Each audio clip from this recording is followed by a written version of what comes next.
Hello and welcome to the show. This is episode 32 of the Life of Gaming podcast. My name is Jamie and I'll be your captain on this cruise of a video game awesomeness. And you all know my co-host, the Gunborg to my Sigurd, Mr. Josh Brandt. Hello again, sir. How you doing, sir? Pretty good. Awesome. Yep. How's your week been, man? Anything exciting going on in your life? Anything new, fresh, and happening?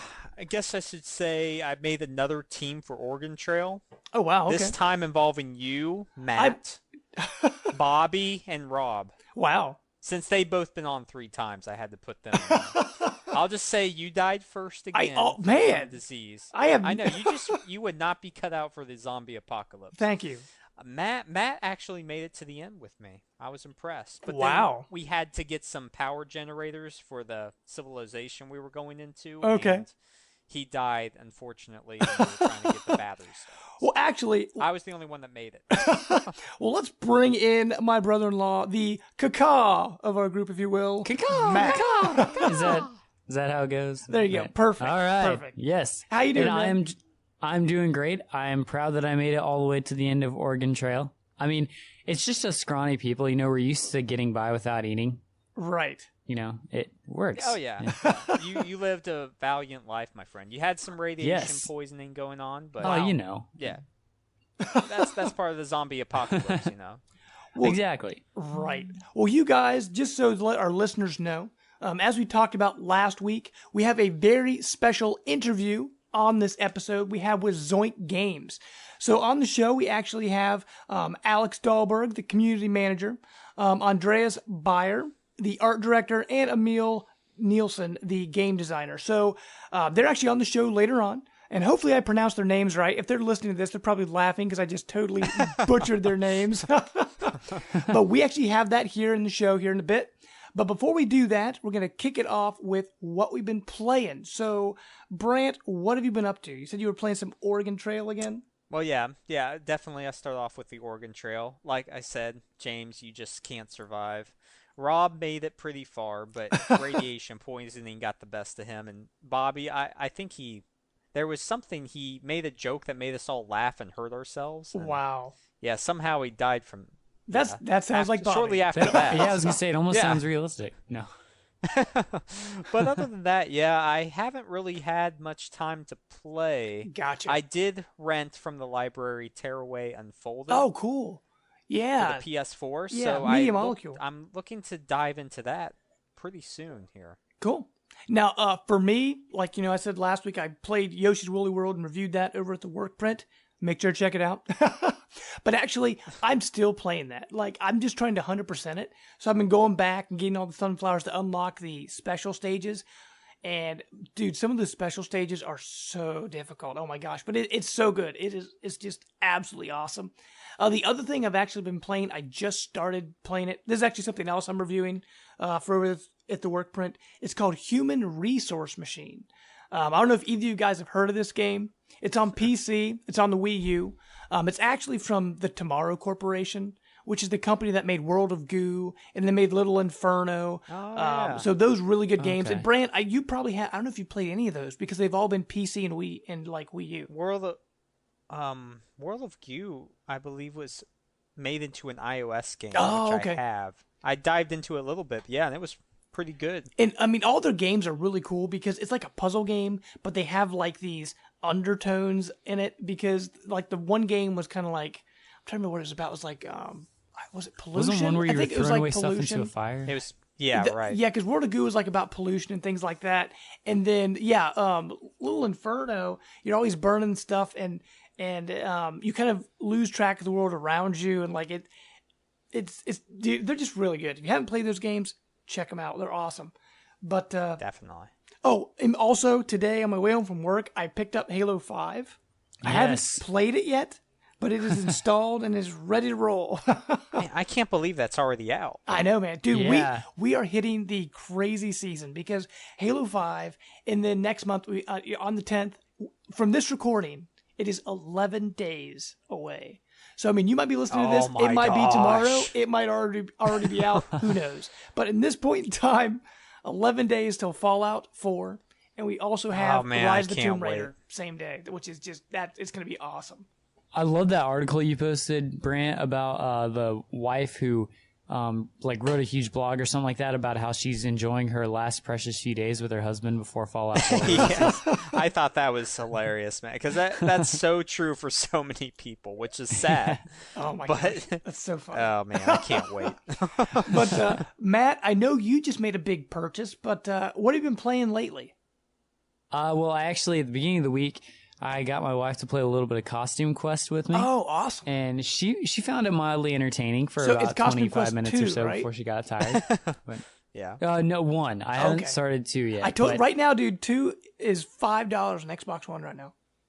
Yeah, I know. I think I think I have enough to possibly out of the leftover money to pick that up, so I'm going to get you that. But that, and of course on Tuesday there was a big release, Halo 5. I did not get a chance to touch it until Tuesday night, but played about 3 or 4 missions of the campaign. It's okay. I think it's definitely a campaign where you have to kind of know about the expanded universe, so I feel like I'm really going to like it, even if I know a lot of people are saying it's kind of a mediocre ending. Sure. But Warzone's pretty awesome. I'm horrible at it. I actually played with Rob and a couple friends. Now, see, Rob's actually And- pretty good at Halo, man. He dominates. Yeah. He's pretty good. Well, pretty much everybody's better than me. I used to be pretty decent. Man, but you used to be the best, Matt. I what used to be pretty gives? decent. I just don't play anymore, and I never You're played an the Halo old 4 man. online. You've lost your touch. Yeah, pretty much that, and We're all old after men losing now. some eyesight a little bit. Yeah, Yep. Nah. but what was it? We played Warzone was a blast. It was cool. Then we did Arena. I think it was just a regular arena, but Is it Arena with might a have been question special. mark? Is that how it's on the screen? Arena? Yes. No. it's like No, Ron Burgundy. But I think Dude, I that's finished hilarious. with I had a bad year. I finished with 0 kills and like 16 deaths. So it was pretty bad. Wow. I'm gonna have to really hammer into That it and is get sad. better. But it is an awesome game though. I can say it's the best multiplayer in a while. And I'm Awesome. excited to get more into it. Well, But yeah, it's also, been fun. I just saw you like, what, 15, 20 minutes ago you stopped by my house? Because Yeah. you left your second controller here. Let our listeners know why you had to Oh. come by and pick up your controller. I had to come pick up controller because my amazing wife decided to surprise me, and we went into town and picked up Lego Dimensions for the Awesome. Xbox One. How awesome is that? Yeah, and then we got that, and we're getting the Doctor Who pack, which comes out on Tuesday, which I'm super excited for. Cool. And since we've been home, we've been spending a few minutes putting together the Portal, which is a lot of little tiny pieces. It's kind of getting frustrating after a while, but it was fun. And we're gonna play that. Definitely, Sunday is our anniversary, so it's like a shut down the rest of the world and just spend time with each other kind of thing. We're gonna be Awesome. playing that, and Dude, then that's doing, crazy. It's already your anniversary, man. Time eating flies. food. Man, Yeah, it's been a year. Wow. Yeah. Have But you yeah. played any of it yet? Not yet. We just got it installed right before this podcast, and I'm kind of we're about 2/3 of the way Okay. through putting together the portal, and then I kind of want to put it together first because it looks really cool. Cool. But we got Wild Style, Gandalf, and Batman all put together. And it's funny because yes. you know how in the Lego movie Batman keeps flipping his face around whether he's like angry or happy or whatever. Yeah. In the Yeah. Lego movie. Well, the character comes with a face on the front and the back, and one's That's smiling and one's got a hilarious. straight face. Yeah. We know Batman usually has the grizzled Right. look on his face. Yeah. So yeah, I'm planning on diving into that probably right after this for a little bit. Awesome. Well, also this week, just before we hop into our news section, I hopefully my wife listens to this. I'm going to say happy birthday to my wonderful wife. It's this week. And we're actually going, we're going to hang out with family to celebrate. So that should be a good time. Sweet. But with that, guys, we're going to hop into our news section and what we call Captain's Log.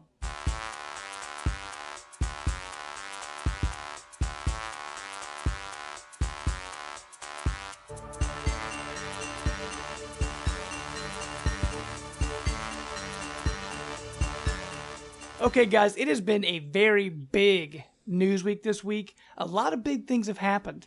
We'll actually kick off with the Xbox news because Xbox didn't have as much going on this week, but I just wanted to make a somewhat, I thought was pretty much a big announcement. The new UI that they've been talking about, the one that's all about Windows 10, it's going to have backwards compatibility. They announced that it is coming to all Xbox Ones on November 12th. So that's only 2 weeks away. So just a couple days after Fallout 4, that new UI is going to be ready. So I'm actually pretty excited about that. They also announced that a couple more backwards compatible titles, Mirror's Edge, Halo Reach, and Burnout Paradise. And honestly, all those games are absolutely awesome. Actually, I was in GameStop today picking up my Halo 5. I was trying to find a copy of Mirror's Edge on Xbox 360, the original, because I had it on PS3, and I love that game, but I got rid of all my PS3 stuff. I'm like, I'd love to play it again someday. So if I could find it on 360, that would be awesome. And the good thing is, because of the way it works, you don't have to have a disc that necessarily works, as long as it registers that it's Mirror's Edge. Because once you put it in, it just downloads the digital copy and it plays it digitally. Oh, well, I didn't know that. Interesting. So you don't actually have to have discs that work. You just got to have it. And then you always have to put it in when you play it. Sure. Yeah. Cool. So you said this new update actually adds a lot more games to it, or well, what does it right now, do? what's happening with the preview program that's going on, like what Matt's in? You do get backwards compatibility, but it's just like a preview backwards compatibility. It's just a handful of games just to show people how it works and things like that. But when November 12th rolls around, they said, I think there's going to be, I can't remember if it's 100 games, like 200 games. It's some crazy number. It's 100. Is it 100? They're going to have 100 different backwards compatible games on November 12th. They haven't released the full list yet, though. Yeah, a lot of them are I should say, either smaller scale games or not ones that are very popular. I mean, like all the Rare Replay games are already backwards compatible. Sorry, as a preview member. I don't know if they are for everyone else too. They probably are. But there's that, and there's like a lot of like arcade games. But right now, even in the preview program, there's Borderlands, which that's where I've been playing it. There's Mass Effect, Gears of War. There's some pretty big ones, and then now adding these three. So it's pretty exciting. Cool. Well, they said Fallout 3 would be available for Fallout 4. That that's perfect timing too, because like you said, Brant, Fallout 3 comes with Fallout 4, and people weren't sure when they were going to be able to play it. Here's the weird thing that I found out, Matt. I don't know if you knew about this or not.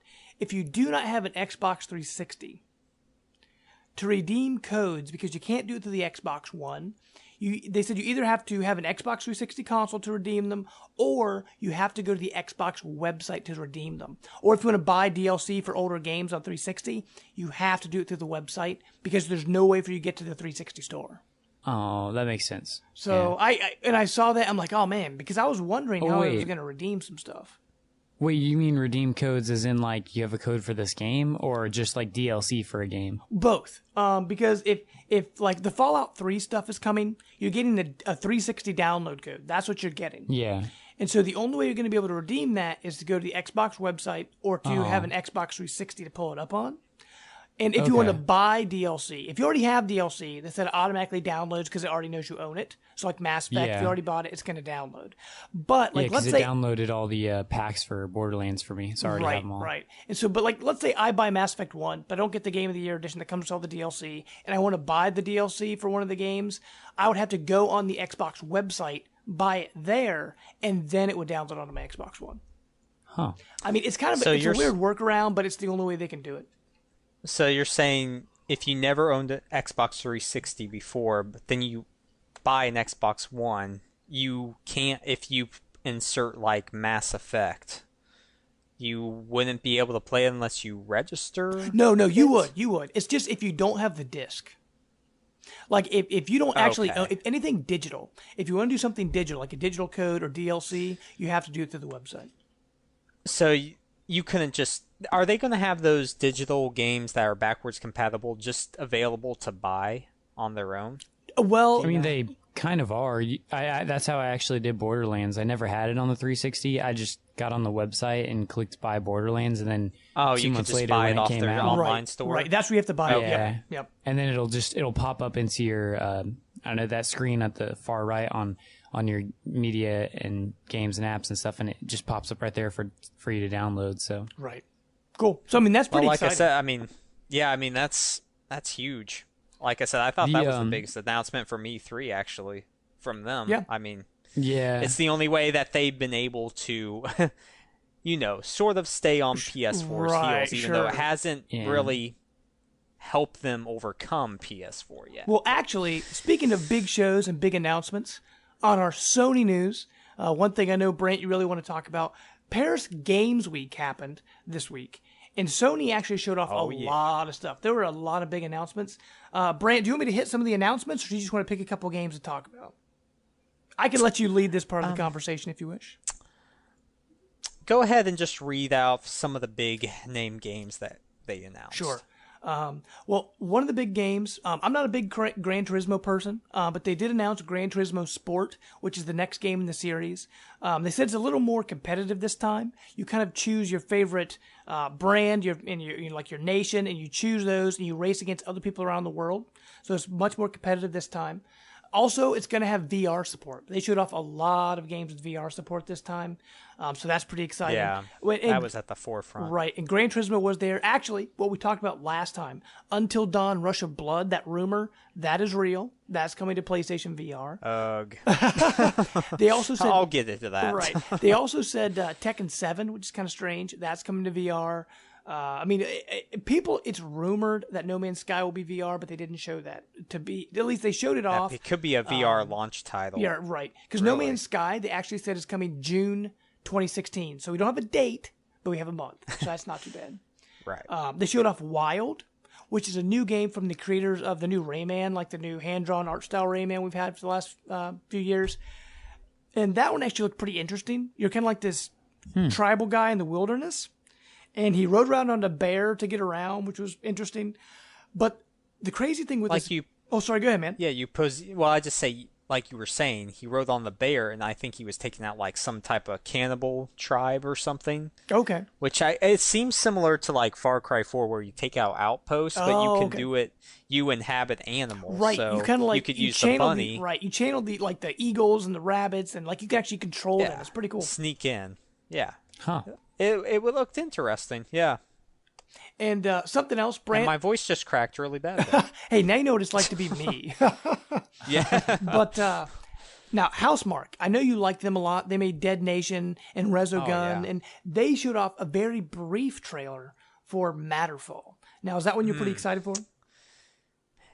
Anything that Housemark makes, I'm all on board, because they just make good games, period. I mean, every game they make is just, it doesn't, there's no heavy story elements. It's just great Pure gameplay. game, right? It's kind of like what Nintendo Right. does, right? Like they don't really have a story, but all their games are like super tight gameplay. Right, yeah. But the other thing, Matt, this was probably the biggest story for me. But Okay. Quantum Dream came out. So they're the creators of Heavy Rain, and they made Beyond Two Yeah, I Souls. did hear about They this. announced Detroit More Human, which actually man. took the Kara demo, or Kara demo, I can't remember the way they pronounced it. They took that demo from back in, I think it was 2012, and they actually turned it into while a ago. full game. So it's the girl who was like a robot, and they were building her, and she realized she wanted to be human, and they took her. I think the way the demo ended, they just took her back apart, right? Isn't that what happened in the original demo? Well, it was before even Beyond Two Souls came out, because I thought the face was supposed to be similar to like what Ellen Page. Yes, originally and it was It Ellen Page's wasn't, face. but yeah, that's it. Yeah, and yeah, I think she just yells stop or something like that, and then the machines like stop working on her. But yeah, it's pretty much the same kind of story. I mean, it's this world in the future where there's like all these robots, and she gets made, and she escapes from the factory. She pretty much, it's just about her learning what it is to be human.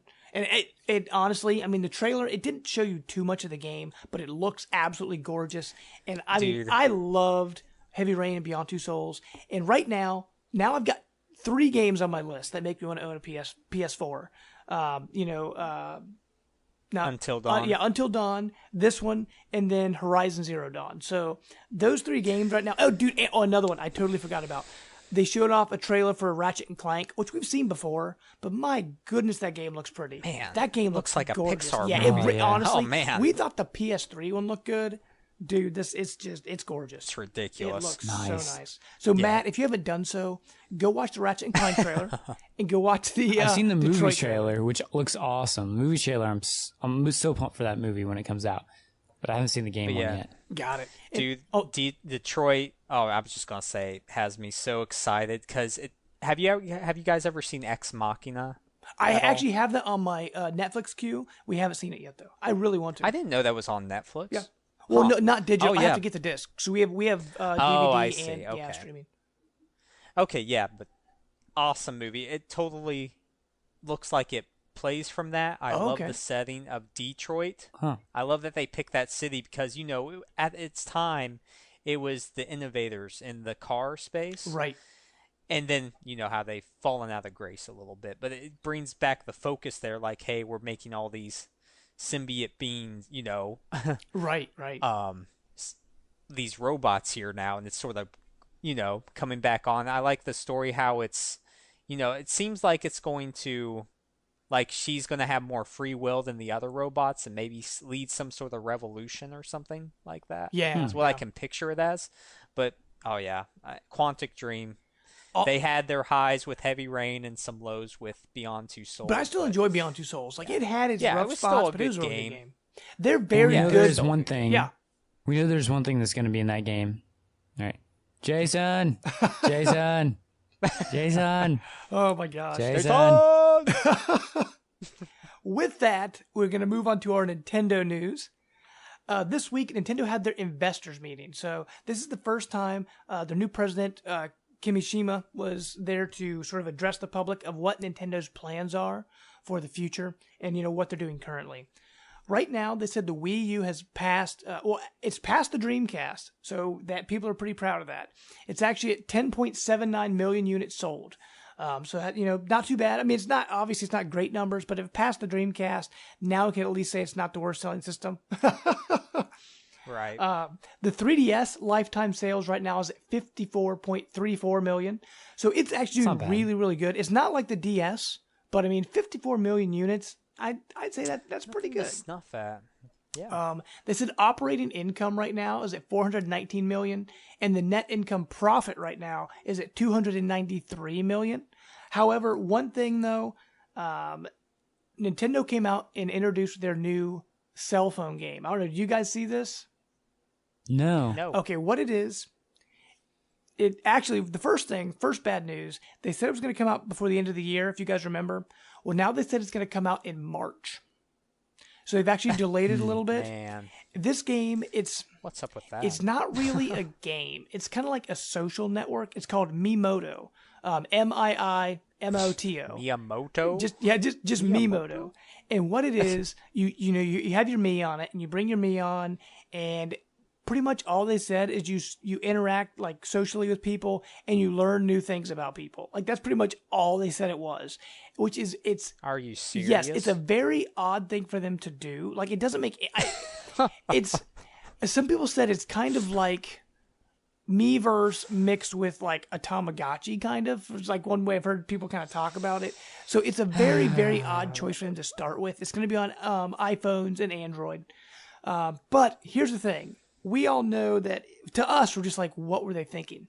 Well, investors, I think they felt the same way because after they announced it, their stocks just like plummeted. So, I guess you have to have good faith with Nintendo, but yeah, I wonder if they're just like whatever they're working on with the whole NX. lifestyle kind of stuff. Well, not next, but like lifestyle kind of stuff. Whatever is going on in that division, maybe that's just too heavily influenced the idea for this game or something. I don't know. Sure. And actually, another thing on the good side real quick, though, I forgot to mention, Mario Kart has sold over almost 6 million copies at 5.8 million copies. They said over half of Wii U owners own it. So that's like, if you only have 10 million units and you sold 5 million, that's awesome. The other big news, which is kind of surprising, Animal Crossing Happy Home Designer, released in September, it's already sold over 2 million units. So that's really good. They also sold over 21 million amiibo so far since launch. So total amiibo. Yeah, so I mean that's really good. And with the new amiibo cards just launching, that number is probably going to get even bigger. One Hey, thing though, it's a successful system. It's outsold the Dreamcast now. right? Absolutely. Now, one thing though, with Yeah. the whole reason they delayed the cell phone game, is because if you remember, Club Nintendo got canceled. Not Yeah. too long ago. And people have been wondering, what are they going to do? Well, they've got this new system they're calling Nintendo accounts, and inside Nintendo accounts, so that's kind of like the overall network. There's this part of it that's called My Nintendo. Now, what My Nintendo is, you earn points, and with those points, you can buy either digital or physical goods with it. And the way you get these points is by playing games. So, some people are kind of saying, is Nintendo actually making an achievement system? So, I mean, I thought that was kind of interesting. They're going to have sort of this achievement system built into all their games. So this network is actually going to work across Wii U, 3DS, your cell phone, the NX, pretty much any Nintendo product. And they said all your data will transfer over all of them, which is actually really, really nice. They said it can connect to your Facebook, your Google+, your Twitter, all your social stuff can all connect to your My Nintendo account. Cool. So, I mean, it's not exactly Club Nintendo, but it feels like it's like Club Nintendo 2.0 because we can still technically get those physical goods if we want them, but we're also getting like, some kind of DLC, which is nice. And it's almost like an achievement system for Nintendo finally. So that's really nice. Yeah. So, I mean, Get on that achievement bandwagon. right. And, Matt, what do you think? Since it kind of sounds like you haven't heard about this yet, what do you think about their digital plans for the future? Well, the game doesn't sound that interesting, but I don't know. The Club Nintendo replacement sounds decent. It sounds a lot like the Xbox system because I feel like on my tablet and everything, like I can always get achievements. Except the cool part about it is it connects to, I guess, your social networking sites, and you get actual physical rewards and stuff for it. Which, yeah, so that's pretty neat. I mean, that sounds fine enough. I don't think it's gonna spur me to, well, it'll spur me to play more, obviously, but it's not going to, I don't think it'll take over my life the way that achievements and trophies did when they first came out. Because it's not new and fresh anymore. Yeah, but it's still cool. Right. It's worth it. But actually, speaking of delays, and Nintendo's been kind of weird. They've been kind of like the king of delays lately. Because, Star Fox got delayed, Zelda got delayed, now the cell phone got delayed. But speaking of delays from another company, just to hit one quick thing on our third-party news, Mirror's Edge Catalyst, which I'm still super excited for. I was super pumped to get it in February. They said it's been delayed until May of 2016. So now I've got to wait quite a bit longer to get my hands on it. Isn't it? It's just February to May, though, right? Right, February to May. Yeah, that's not too bad. Yeah, Could be worse. 3 months, but it's just still got to wait. You'll still be playing Fallout 4. Right. Dude, Trust me on that. Well, with that, guys, real quick, let's hit on some deals in the My 2 Cents section. On Xbox right now, over on Amazon for $350, so the normal price of an Xbox One, you can get a choice of a free game with it. So that's not too bad. So you get an Xbox One, you get a choice of a game. And on Best Buy right now, if you buy an Xbox One, you can get a Spartan Lock controller for only $35. Not too bad. Not too shabby. On PlayStation, I mentioned this before, but the deadline is going to hit really soon. It might already be passed by the time you hear this. But if you spend $100 on PSN before November 3rd, you'll get a $15 credit added to your account. Not too bad. Over on Target right now, you can get 10% off a PS4, which makes it only $315. Wow. Not bad. And Brant, I know you said is the Sale of the Dead still going on PSN? There is actually a second week, and many Resident Evil games are on sale. Okay. So I think Resident Evil 4, you can actually get those 3 games combined, Resident Evil 4, 5, and 6, for like $15 maybe, wow. something around there. That's really good. They have Resident Evil Code Veronica, Resident Evil 1 Remake. They're all discounted, so please be sure to check that out. Awesome. On the Nintendo side, like always, there's not much going on. But if you want to get a refurbished Wii U with Wind Waker, don't forget to check out the Nintendo store online. You can get it for $235. Not too bad. Pretty soon, though, you guys, we're going to be talking about Black Friday. So hopefully we'll have some pretty good deals coming up with that. Be prepared, gentlemen. It is going to be crazy. But real quick on some games, because we're in the Halloween mood still, Halloween is tomorrow. So just a couple, kind of games that could get you in the mood. Bayonetta 2. We didn't actually talk about that last week. We should have. Oh, yeah. But Bayonetta 2 at That's GameStop. a Halloween game? Well, kind of. I mean, you're a witch fighting demons. Why not? I guess. But you can get it for Hey, $35 right now at GameStop. You can go back and play that, it was like GameCube PS2 game. Was it Blood Rain? Where you were like the vampire killing Nazis? Remember that game? That was classic. Nazis are in everything. They are. Man. But you have to kill Nazis also at in GameStop, everything. you can get Resident And Evil zombies. Revelations 2 for $20. And on Amazon, you can get Bloodborne for only $35. Yep. I'm telling you, man, Until Dawn and Bloodborne, neck and neck, game of the year. Dude, that's crazy. Right now, honestly, last year, my game of the year was between Bayonetta 2 and Donkey Kong Country Tropical Freeze. Both of them were absolutely awesome. This year... Interesting choices. Right. Well, this year, I said it was Batman, but now I just can't stop playing Yoshi's Woolly World. But here's the thing. Oh, man. We still need... Fallout 4 and Tomb Raider. I'm like, oh my gosh. But as of right now, in this small little window, Yoshi's Woolly World is my favorite game this year. See, mine's Splatoon, I'd have to say. Just innovative. It was creative. It's a lot of fun. It keeps you coming back. And I'm liking Halo a lot, and I'll probably play that more than I will Splatoon total and stuff. But I don't know. Just Splatoon, I think, for being the most different and the most, I found myself suggesting it to people more than I do most other games. So I don't know. It's got to be my game. Yeah, I'm excited to sit down with some Halo 5 and see how that goes. Yeah. But, okay, guys, with that, as we mentioned earlier, we have a great interview coming up with Alex, Andreas, and Emil from Zoink Games. So That's class acts. And the one thing about this, if Josh and I sound a little tired, there's a pretty big time difference between here and Sweden. So it was actually 6 a.m. here when we recorded this. But, okay, guys, here we go.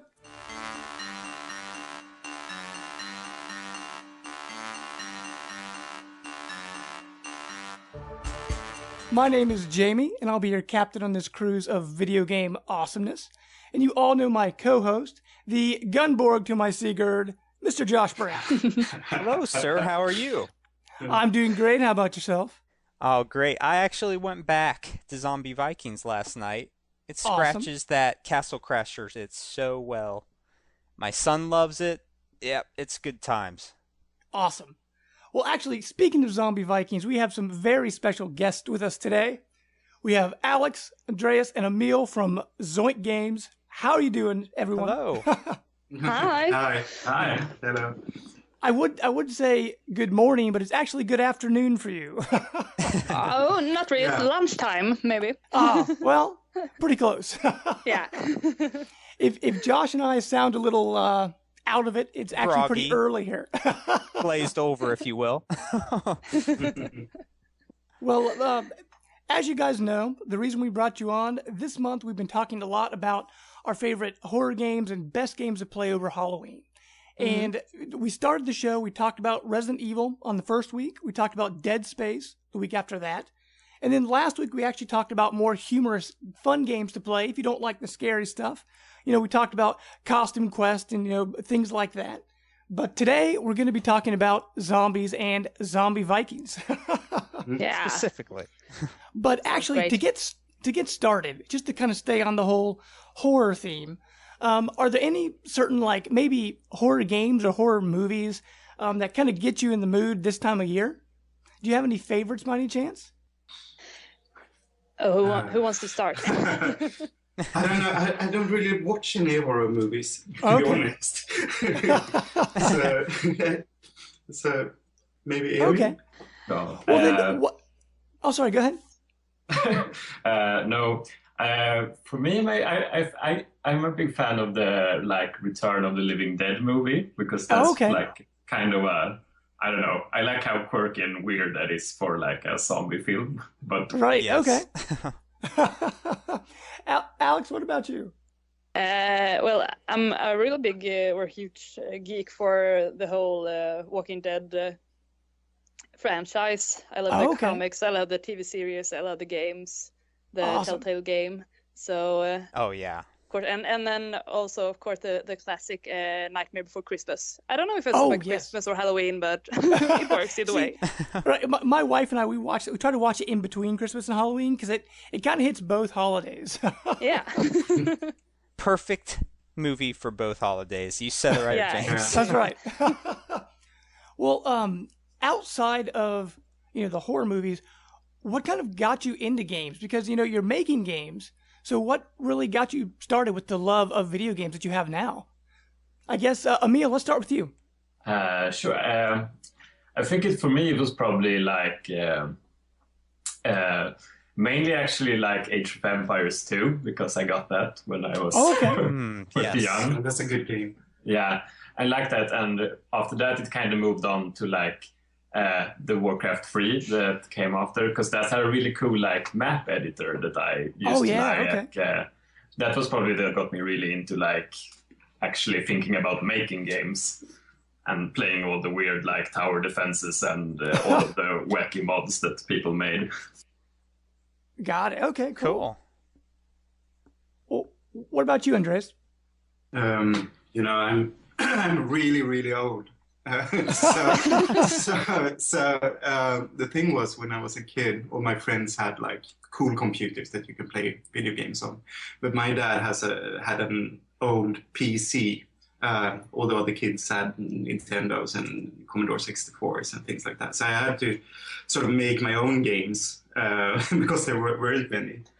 So I tried to learn how to program BASIC and things like that. Wow. That didn't go very well though. So I started to draw things instead. So now I'm working with more the image side of games. Artistic design. Yeah, exactly. Awesome. So that's how I started. And I played the few games that were there, like the old Sierra classics, King's Quest, Space Quest. Oh yeah, King's Quest, so good. I love those games. Yeah, they sort of shaped me in a way, I think. But then I played tons of other games on other systems as well later on, of course. And then I worked off and on in games for like, how long is it? Almost 20 years. So, I played tons of different games, actually. But I don't play it the same way anymore. I talked to Alex earlier about that.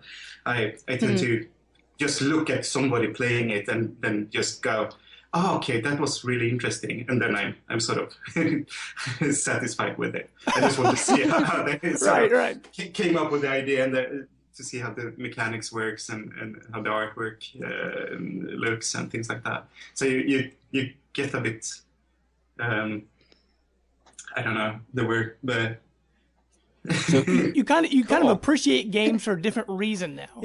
Yeah, I think so. Yeah, absolutely. Got it. As a developer, you would take a different approach, I guess. As fans, we just play games we love, but as a developer, you probably look into, how the music is and story and have to take all that into account. Absolutely. Cool. How to tell a story is really interesting, because the player is actually a character in the story, an actor in the story. And how do you tell a story with those sort of, with that setup? Because if you make a movie, it's so different. You can just pour it all out and let the audience just receive everything. But here you have to have the audience connected to the story. So there's a lot of interesting things there. Well, I guess actually to jump off that question, do you think that might be one of the problems why they're having such a hard time turning video games into movies? Because you don't have that interactivity, that connectivity, like you gameplay, do. Right? Mm-hmm. Yeah. Could be it. I think one other reason I think is that the character that you develop for video games tend to be sort of bland to have the player actually being that character. So you can't really feel that character with too much personality, because the player must feel that they are playing that character. So to take a character like that into a movie, I mean, it's sort of difficult to sort of pour in personality afterwards into the character. Sure. Yeah. Okay. Yeah. Well, Alex, what about you? What got you into game? Well, I actually got my mom and dad got a Sega Mega Drive when I was like 5 or 6 years old, I think. I don't know. Or do you call it Master System in the US, maybe? Oh, the Sega Genesis? Yeah, right. Ah, yes. Yeah. So I got this Spider-Man game and Little Mermaid and also this Tiny Toons game that we played a lot. Oh, I remember that one. That was good. Yeah, and it's so fun because I remember my mom sitting in her bed and like playing Tiny Toons like all night long. And that's so weird because now I can never imagine her playing a video game. She really don't like it, but at that time she was less like playing hours and hours of it. So Tiny Toons was her thing. That's funny. Well, actually, it's I think everyone, if they find that one game, because like my mom, she loved Tetris. She doesn't play video games, but she loved playing Tetris. Yeah. And my wife, when I introduced her to The Sims, her time was just gone. She played more games. You just gotta start somewhere, and then you can just keep looking for stuff. Right. For her, it's all about The Sims and Mario Party and Mario Kart. Yeah. So that's what I started with, and then we got a computer quite early, and then I played like only chess on it because it only had like this 3D chess and stuff like that. And then we got a Nintendo 64, and then it just rolled on. Got it. Yeah, Nintendo 64, such a good system. So many good games on there. Yeah, really. Yeah, that was like the one that I begged to have. Yeah, oh yeah, I'd still go back to that. Yep. But just sort of to go off what got you into games. I mean, what would you consider your favorite game to be, or favorite system in that regard? I guess Alex, we'll start with you again. Oh, that's hard. I think no pressure, or whoever wants to go. Yeah, no pressure at all. Yeah, a while ago we did an entry on our blog actually about what game do you wish you had created or been a part of creating. That's a good question. Then I answered the Katamari games by Namco. Katamari Damacy and Wheel of Katamari, because I spent a lot of time with those games, and I think they're so imaginative and colorful, and the music is great, and it's just there's no story. There's just a lot of fun. It's just you get happy when you play it. And I think that's just peaceful. Important. Yeah, you can just sit there, listen to some music in the background, and just roll things up and. Yeah, it's such an easy idea, and still it's so much fun. And you really, in the end of it, when you like start to roll up the rainbow and the whole world, and you're out in the space, you just feel like, oh my God, I'm God. I can do it. Look at what I've accomplished. Yeah. So that's I like games like that just take something simple and do something really create an experience around it. Okay. It doesn't have to be a complicated mechanic for it to be really great. Right. Awesome. What about you, Mikkel? No, Emil. Neil. Right. Don't call a guest by the wrong name, sir. Yes. Yeah. I don't know. I that's hard. I think I have like most of my fond memories like with the GameCube for some reason, because that was it was just a nice system to use, especially when I think it was right around that age when I usually had like a lot of friends around the house, and like that was a perfect system for that. The GameCube was actually the first console I bought with my own money. That was big. Yeah. It's a very good system. Yeah.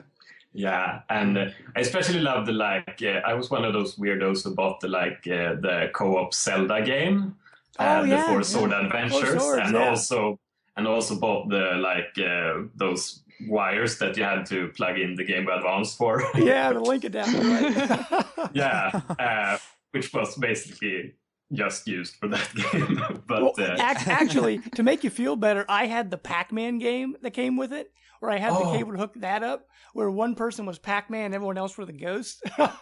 I didn't know. I wish I had that. That seemed cool. I haven't played that. Oh, that's like the Wii U, but a lot earlier. Yeah, and a lot of cables. Yeah. No. That was really fun to just go through that game, because it's such a weird game. It feels like the kind of thing that, because of all the effort it went into like setting that game up and buying all of the things and like getting friends who had Game Boy Advances and also who wanted to play the game, I think that game will always be like a little bit extra special. Sure. Oh yeah. So are you looking forward to Triforce Heroes then? Because it kind of takes what Four Swords did, but just sort of put it on the 3DS. Yeah, I was kind of disappointed because for some reason I had I have a Canadian 3DS. Oh, okay. And all of my colleagues have European 3DSs, and I didn't know that it was the multiplayer was region locked until like a lunch after work. But I was really excited to play it anyway. Well, Andreas, what about you, man? What would you say is your favorite system or game?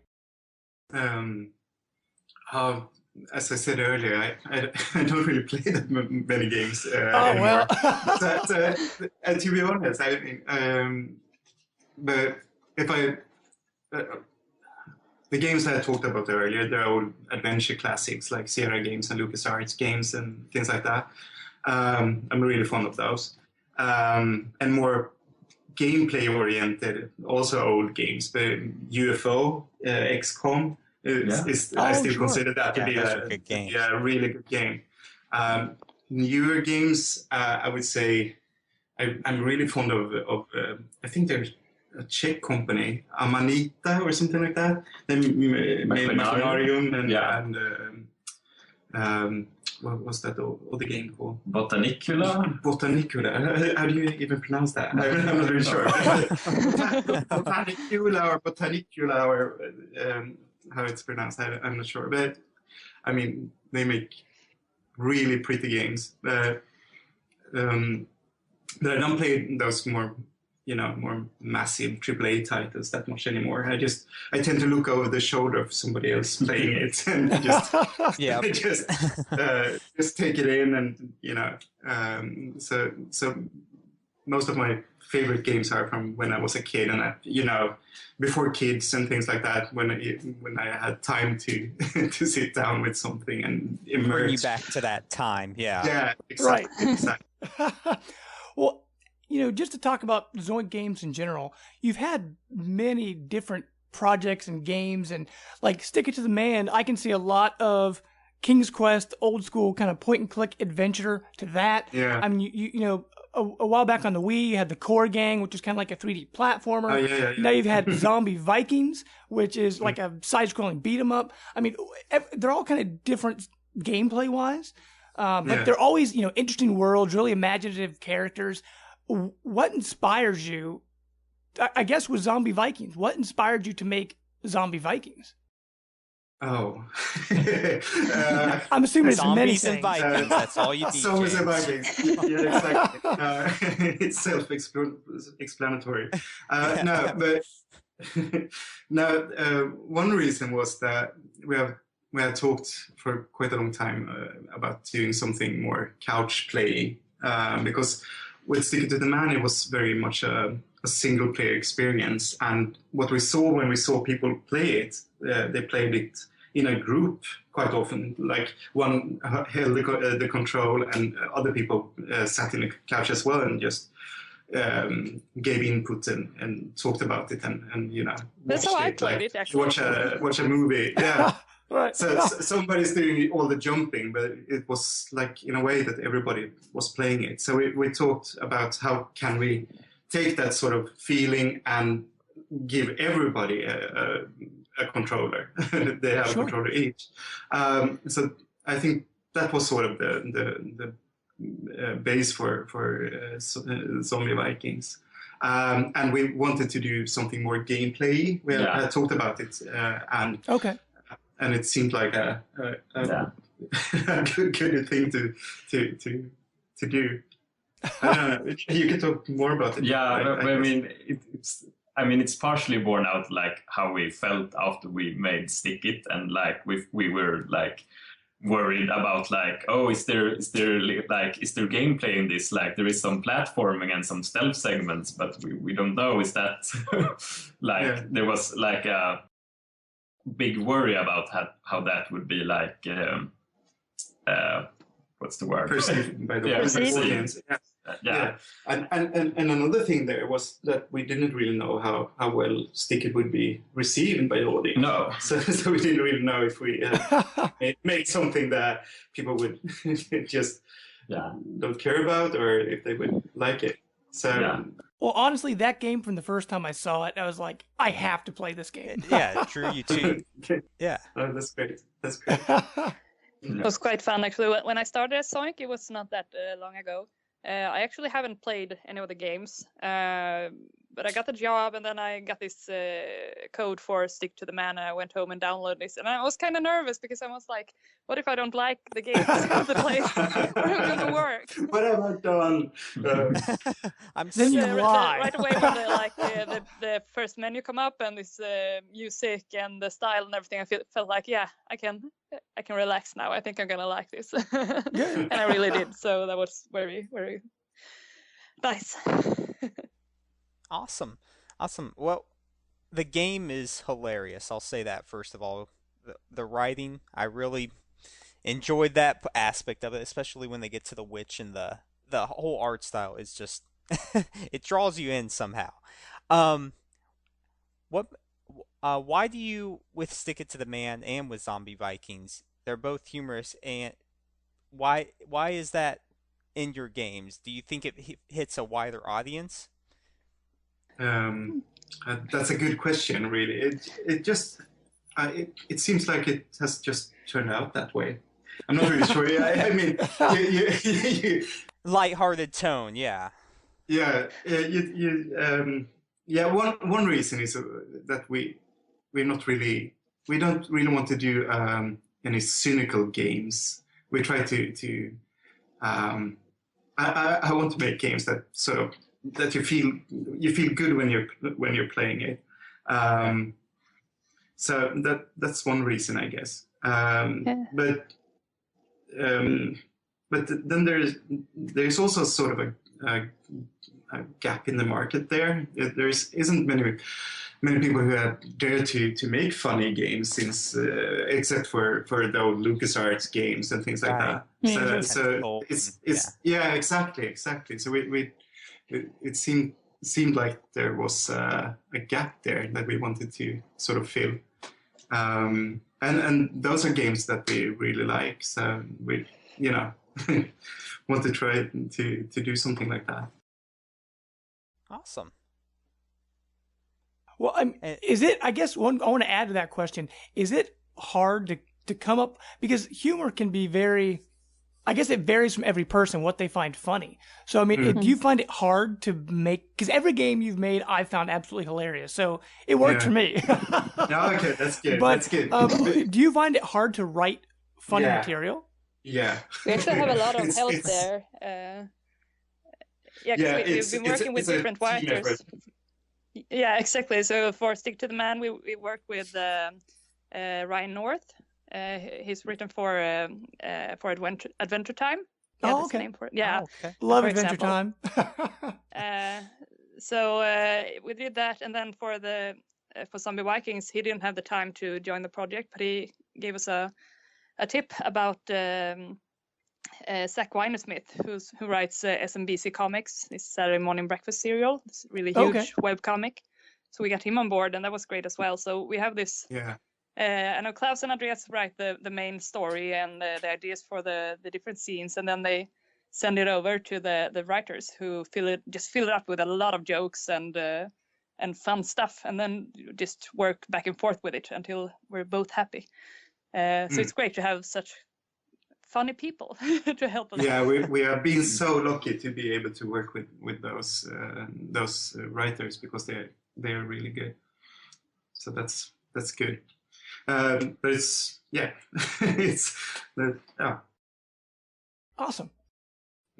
But then there's a lot of humor in the rest of the game as well, coming from the Zoink team, and like just the names of the weapons and the whole main story and ideas about it. That's Emil. That's Emil. He's responsible for that. The descriptions. The descriptions and the names of the weapons are Emil. Yeah, I made a lot of those. Yeah. That is true. So Sony had you come on the Vote to Play promotion, which they did just once this year. Could you just tell us about the process of how you got involved with that? Yeah. I guess that's kind of my area. Well, I don't know exactly how it started. I know Klaus had been talking to PlayStation. We've been collaborating a lot with them, and they have been supporting us a lot along the way with Zombie Viking. So they were talking about us being part of it, and then we were out, and then we were in. They were discussing a bunch of different games, who should be in and not. But eventually we became a part of it, and we were a little stressed because we knew that we had some stuff left to do on the game, but it was such a great opportunity to just be seen out there and make people notice our game, because we're still quite a small studio, even though we're growing and getting bigger. So it was a lot of fun, but also was kind of stressful because we had to get the game done until that special date, and we couldn't change it afterwards. Sure. And so we had a couple of problems with that at the launch, as I'm sure you know, with some bugs and stuff that we didn't have time to fix. But now it's all turning out great afterwards. We got a lot of attention and a lot of people writing about the game because of it, and people want to do a review. So that was a lot of fun. Another game is we've patched it up and gotten rid of the bugs. So now it feels good again. Good. Now I know that when it launched, it did have a few bugs, but I felt like you all handled it very well. Because some companies just go out, buy our game, even if it's full of bugs. But I know what you did. You came out and you said, we want to let us fix it. Let us know what's wrong, and we're going to fix it. And I really like the way you handled that. Yeah. Thank you.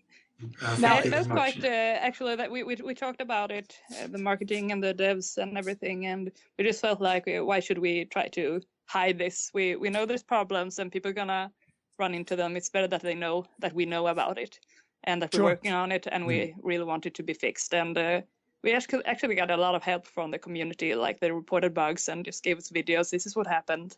So it made it easier for us to fix everything. Awesome. Now, I know this was the first game you've had with online play. I mean, was that kind of hard to implement into the game?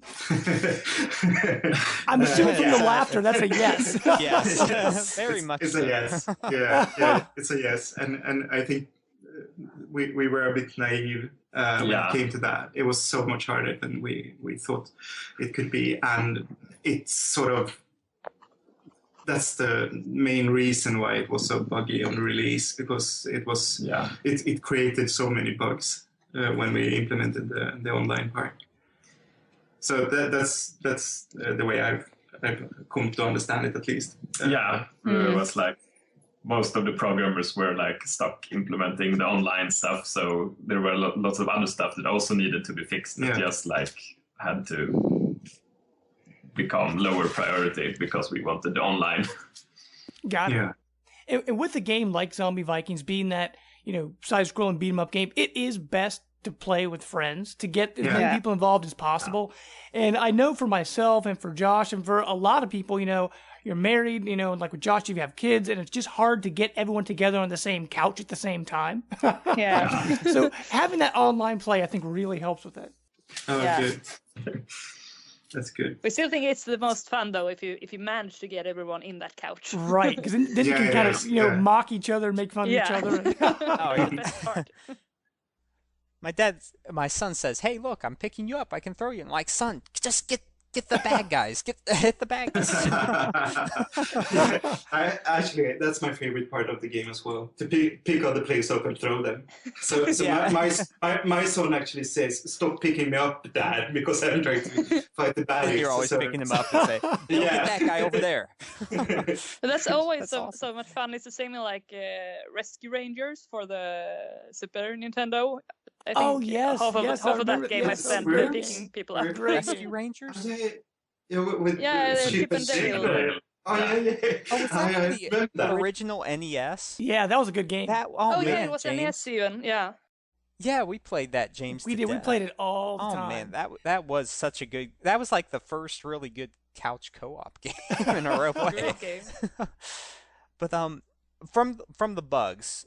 Oh, go ahead. No. Sorry, I just didn't we talk about that game when we started with Zombie Vikings? Yeah. Actually, we had that as a reference. It's funny good that you bring reference. it up. Yeah, it's a good reference. It's funny that you bring it up, Alex, because we had talked about it earlier actually.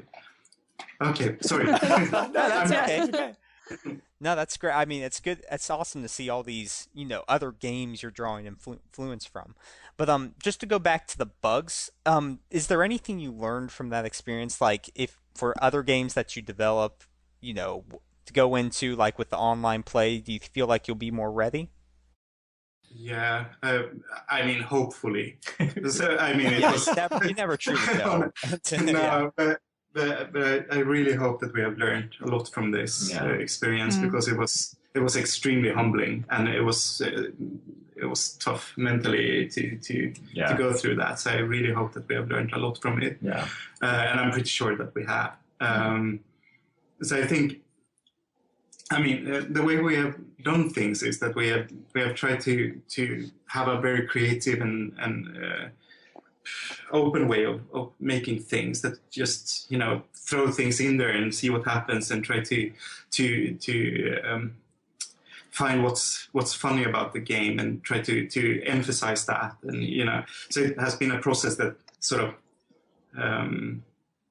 has been a bit ad hoc in a way. So I think that maybe now we're going to try to plan a bit more before starting big projects like that. And I mean, Zombie Vikings was an extremely ambitious project, really. It turned out so much bigger than we had sort of pictured from the beginning. When it's about the same size as Stick It to the Man, but I mean, just the amount of animation and gameplay code and things like that is so much bigger. Yeah, I think there were a lot of moments where we kind of realized all the stuff you can do, like especially when you're like 4 players and you're just like, I can carry you and you can carry me and I can carry this enemy, and you like throw stuff in each other and grab it in the air and like perform like triple jumps and stuff that's like not really intended. And it's just like at some point we were just like, okay, I guess you can do all of this stuff. What do we do with it? It's like make it work. Because you don't want to take away anything from the player. No, exactly. I mean, because it's funny, so you don't want to take it away from the player just to sort of to make it more easy for us to work with. So we really try to let everything be in the game and try to work around it instead. Well, just how, I guess I'm kind of curious, how big was the team that worked on Zombie Vikings?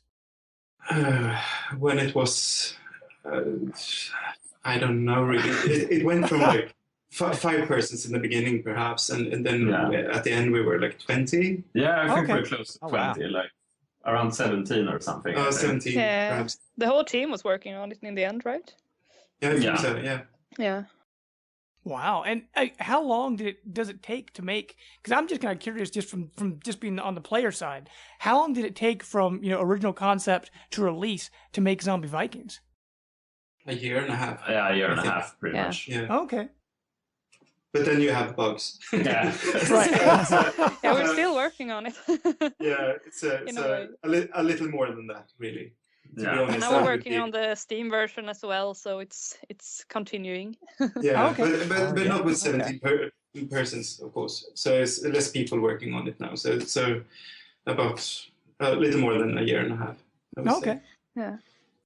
And that brings up an interesting fact. I was listening to a podcast where they say that they have to check for absolutely everything with the focus testers. Like, if there's something you miss, like maybe you pick up this certain box and then your game will crash, or maybe this online component, if you have these people in this certain area, the game will crash. And it was just really fascinating to find out that there can be so many problems and that you have to take so much time to really, I mean, you look at it now, no game can really be fully without, bugs when it launches. You got, it's amazing. Yeah, that was interesting for me as well when I started, because I'm new in the game industry. I've only played games, I never developed them.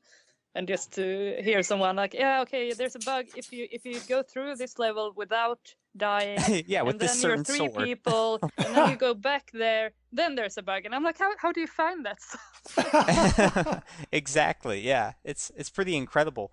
But as far as future projects, probably can't divulge too much into this, but is there anything specific that you're looking to try in gaming, or well, we have talked a little bit about our future project. I don't know if you've seen it on our Twitter channel, maybe. It's we released, or another guy, there's actually in Zombie Vikings an alpha version of our new game. Oh wow! I don't know if you found it. It's a trophy. How do you? Okay, check that out. Let our listeners. Should you let our listeners know how to find it, or should we keep it secret? Well, Emil, do you wanna explain to them? Should we do it? I mean, maybe we can give them a hint. Okay, yeah, give them a hint. Yeah. I mean, it's involved like one of the side quests with like the witch in the cauldron, Molgaga. You can actually find her in like, what is it, like when you get to like the fish world? What's it called? And fish world. I don't know if it's level 1. I think it's the first or the second level. I can't remember. Early on in one of those levels, there's like a rock. Yeah, the second level.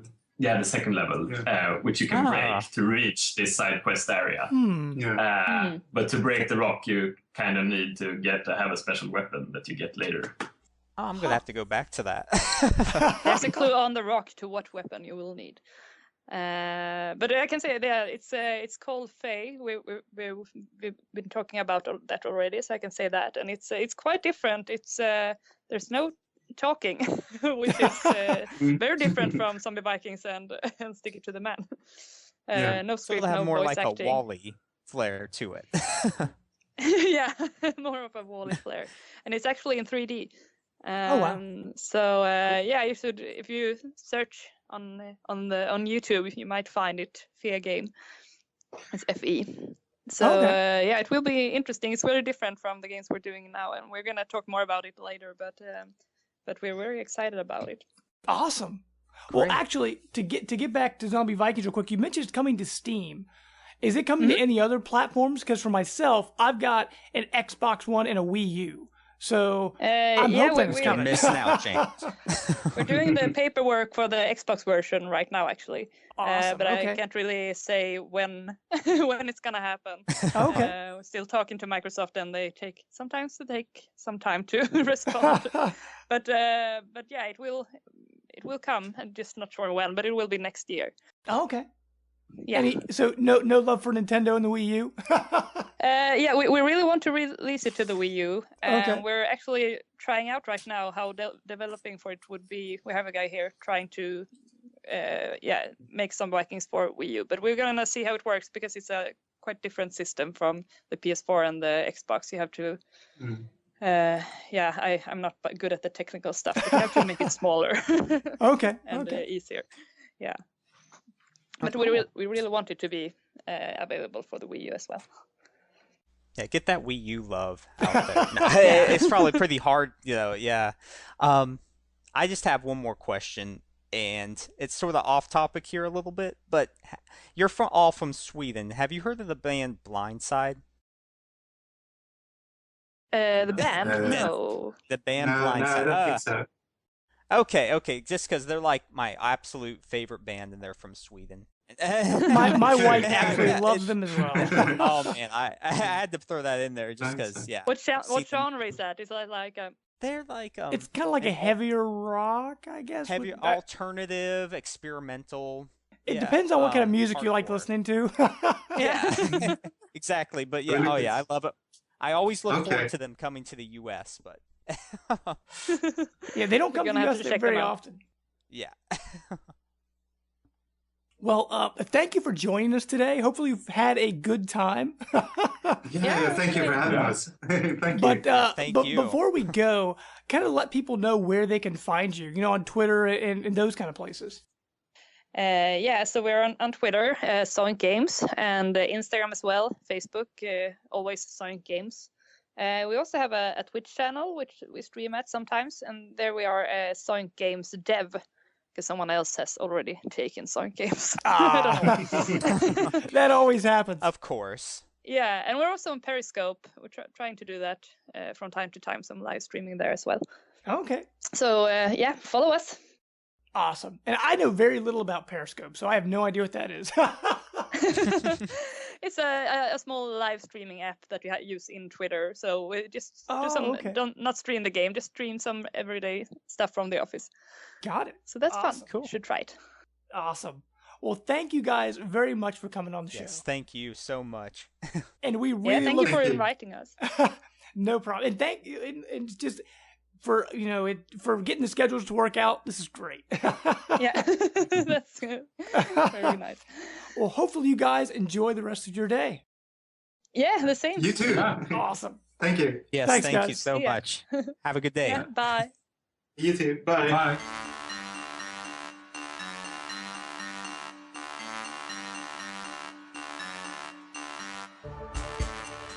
Okay, Matt, wasn't that interview awesome? What did you think? That was great. Awesome. Awesome. No, the game sounds really cool. Yeah, I mean, I still haven't got a chance to play one Josh reviewed, Zombie Vikings. Zombie Vikings. But I want to sometime, and that one, only out it for looks the like PS4 a blast. I right love now. Yeah, which is why I can't play it. But I mean, it's always neat to get in touch with the creators of these games to get a good idea.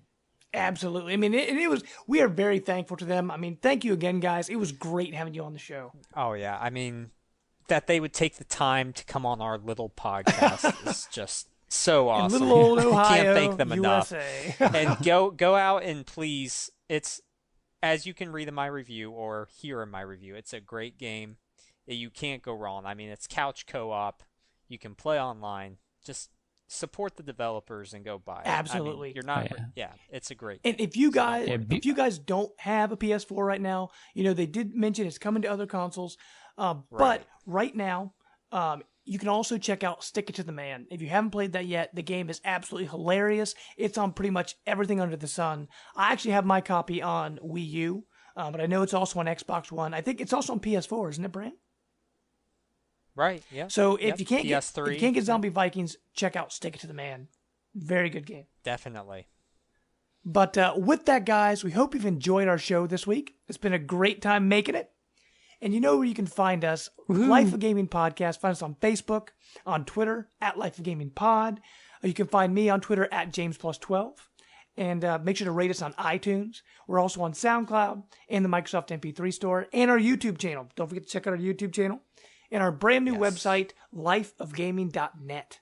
But Brant, where can people find you? You can find me on Twitter at _thebrant, on PSN _thebrant, and let's game. Awesome. And what about you, Matt? Twitter S2BunkCargo7 and Xbox to X Money Matt 14X. Say it again. And also, guys, make sure to follow Zoink Games. Those people are awesome. Check them out on Twitter. They're on Facebook. They're everywhere. Follow them as well. And with that, guys, until next week. Well, actually, next week we have a brand new series starting up for the month of November. So the month of November, we're going to be talking about the best games to play with friends and family over the holidays, because we know that November, December, you're going to be spending a lot of time with friends and family. You know, what are the best games to play with them if you're looking for something more competitive? What if you need something a little more family friendly? I mean, we've got different categories to talk about each week, so hopefully you enjoy that. Covered. It is going to be awesome. And you will hear about zombie Vikings. That's right. And until next week, guys, we are out. Bye. Later.